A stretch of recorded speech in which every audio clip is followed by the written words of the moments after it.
بسم الله الرحمن الرحيم. عن عائشة رضي الله تعالى عنها قالت: سألت رسول الله صلى الله عليه وسلم: أيعذب الناس في قبورهم؟ فقال رسول الله صلى الله عليه وسلم: عائذا بالله من ذلك. رواہ البخاری۔ سید عائشہ رضی اللہ تعالیٰ عنہ بیان فرماتی ہے، میں نے نبی کریم صلی اللہ علیہ وسلم سے پوچھا، یا رسول اللہ، کیا لوگوں کو قبر میں عذاب ہوگا؟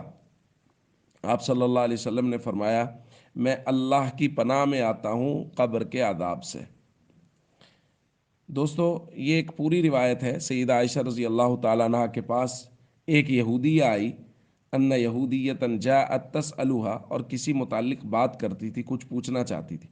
سیدہ عائشہ رضی اللہ تعالیٰ عنہ نے اس کو بتایا، جاتے ہوئے اس نے دعا دی، اعاذک اللہ من عذاب القبر، کہ اللہ آپ کو عذاب قبر سے بچائے، محفوظ رکھے۔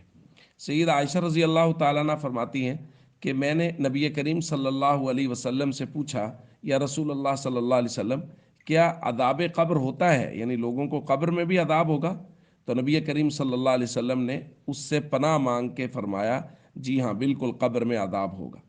ایک روایت میں نبی کریم صلی اللہ علیہ وسلم نے ارشاد فرمایا، انہم یعذبون عذابا تسمع البہائم کلھا، کہ قبر میں ایسا عذاب ہوتا ہے جس کو انسانوں کے علاوہ سارے درندے اور جانور وہ سن سکتے ہیں۔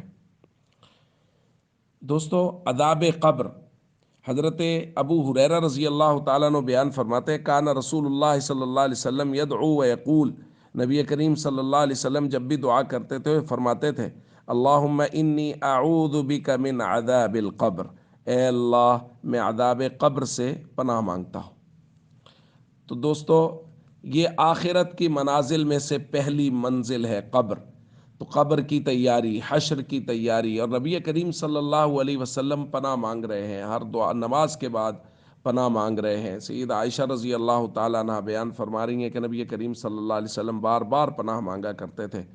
تو ہمیں قبر کی ہولناکی اور وحشت کو سامنے رکھنا چاہیے، اور ہمیں یہ بات ذہن میں رکھنی چاہیے ہر وقت کہ ہم کسی بند کمرے میں، اندھیرے کمرے میں 5 منٹ رہیں تو ہمارا سانس پھولنے لگتا ہے، ہمیں وحشت ہونے لگتی ہے۔